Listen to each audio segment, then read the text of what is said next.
A couple was kissing when a group of hoodlums recorded it on their phones, mocking the man's clumsy behavior. When the husband saw this, he quickly tried to stop them, as it was a private moment between him and his wife. However, the hoodlums defiantly posted the photos online, even pouring a whole bottle of juice on the man's head. When he asked them to delete the photos, faced with such humiliation, the man silently walked away with his wife. On the way home, the wife kept comforting him, saying she didn't care what the others said and didn't want her husband to get into a fight, as she disliked violent men. However, the next day, the wife secretly enrolled in a self-defense training class, taking out her anger on the punching bag and even accidentally injuring her new friend Lucy. The wife complains that her husband is too honest, too traditional, content to stay in a small town instead of venturing out to see the world. What they don't know is that her husband is actually a top professional killer who is hiding in this small town to avoid his enemies. But now, the gangster has posted his photo online, and his location has been exposed. While shopping with his son, the husband noticed a stranger nearby and realized that someone was after him.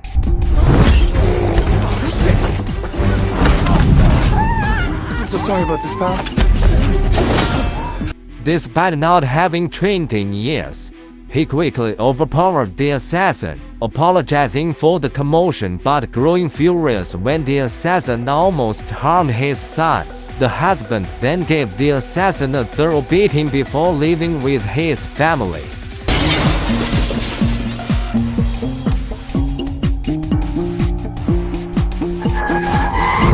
Knowing his location was compromised, the husband hurried home, using a hidden button to open a secret compartment containing guns, passports, and $1 million in cash. He called an old friend to arrange new identities. That lied to his oblivious wife and children that they were going on a trip.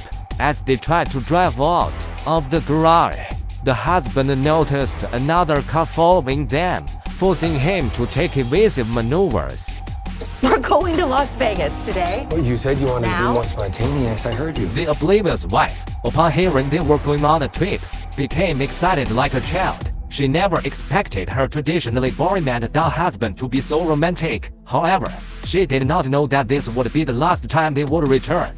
The family hastily embarked on a spontaneous road trip, but as they approached the exit of the underground garage, the man spotted the black car with a suspicious individual inside, clearly targeting him. Seizing the opportunity presented by a passing bus, he swiftly chose an alternative exit.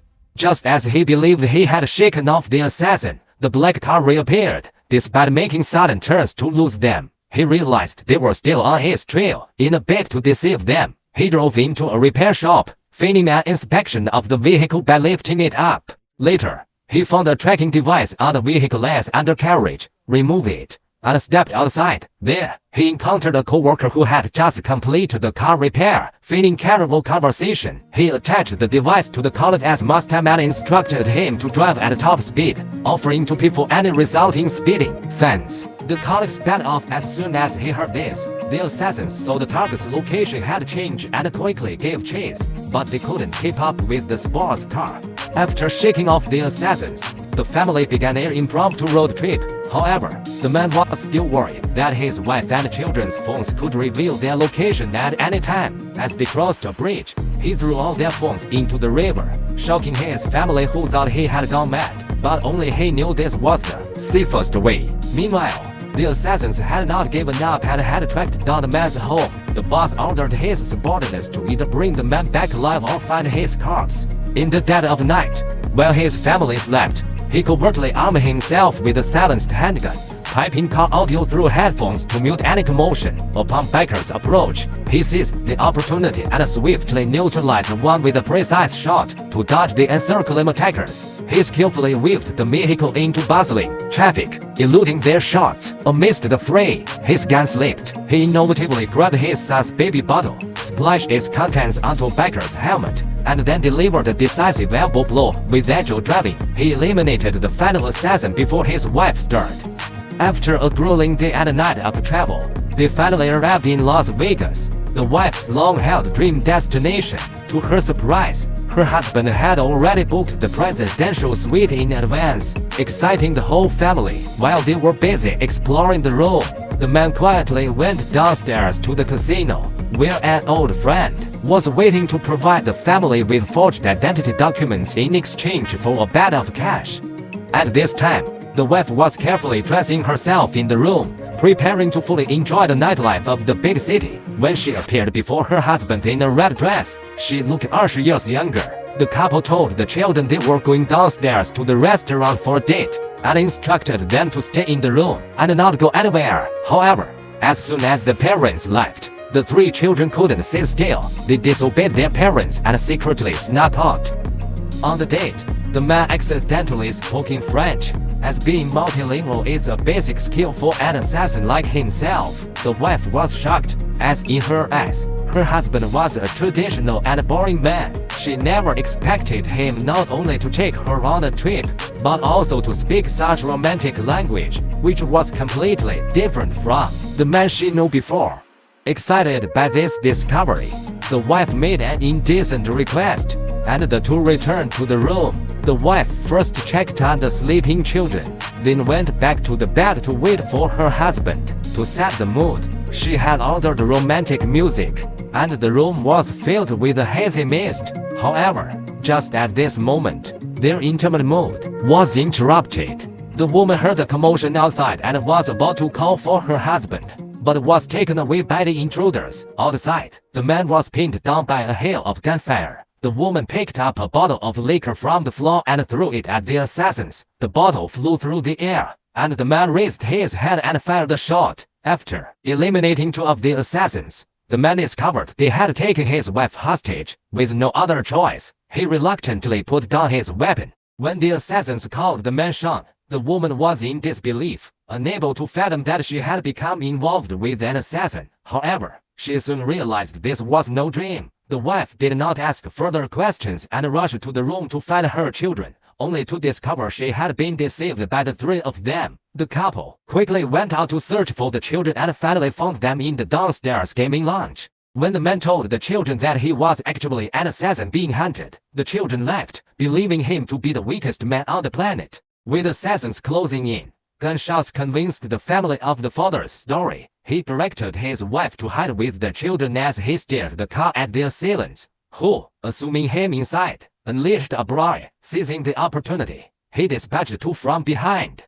Having barely escaped, he disclosed to his family that he enlisted young, serving in elite units like the Green Berets and Delta Force. His exemplary service culminated in selection as a professional assassin, clandestinely eradicating terrorists and kidnappers for the government. But, disillusioned by commander's mercenary exploitation, he deserted, prompting his erstwhile superior to send these assassins after him.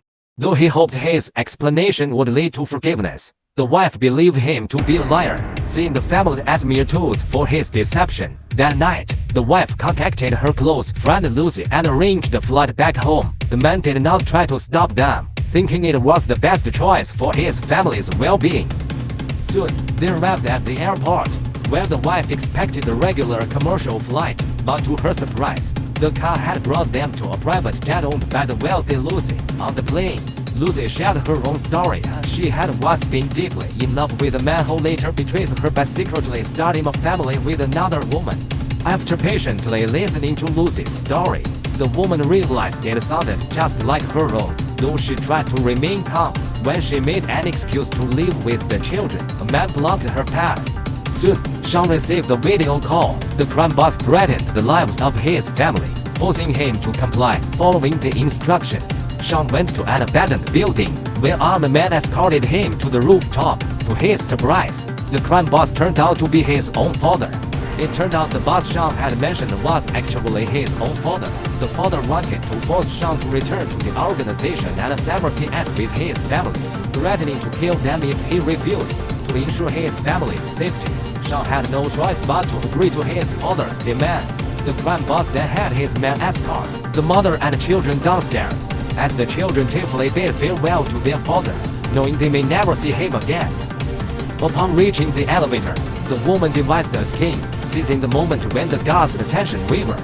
She utilized her son's diaper to obscure the man's visage. She then hastened back to the room with the children. Alas, upon their return, they were met with a heart-rending spectacle. The crime boss had departed with his henchmen, leaving Sean and Lucy alone. Lucy wasn't about to let this opportunity slip away, but Sean had intentionally done this. And while Lucy was distracted, he quickly knocked her unconscious. He then instructed his family to head to the rooftop, while he took the elevator down to confront the crime boss's man. As the elevator descended, two henchmen rushed towards it, but inside was not Sean, but rather a bomb. Sean then emerged and engaged in a gunfight. At that moment, Lucy regained consciousness and made her way to the elevator, finding the mother and children on the rooftop. They had gone from close friends to rebels. The wife had always thought Lucy was a fragile woman, but when they fought, she realized she couldn't even touch the other woman. Lucy effortlessly kicked the wife away with a single kick. Seeing this, the children rushed to help, with the daughter recklessly ramming the stroller towards Lucy, but Lucy easily dodged it, not even falling off the roof. As Lucy approached the children, the wife struggled to her feet, determined to fight to the end with Lucy. However, Lucy simply tossed her off the roof. The wife managed to get up again. Remembering that she was a champion in the school decathlon in her youth, she grabbed a bamboo pole, intending to use it for a pole vault. But just as she was about to vault, the pole broke in two, and the woman crashed to the ground. Picking up the broken pieces of the pole, the wife turned to face Lucy, who couldn't help but mock her. But at that moment, the wife suddenly whirled around and hurled the bamboo pole with all her might. The pole struck Lucy straight through the body, nailing her to the spot. Meanwhile, on the other side, the man was engaged in a duel with the crime boss. Despite his best efforts, the man was outmatched by his father's superior skill and was thrown to the ground. As the crime boss prepared to shoot him, the granddaughter suddenly ran in and called out to him. Taking advantage of the distraction, the man grabbed a club and struck his father, finally securing the family's safety.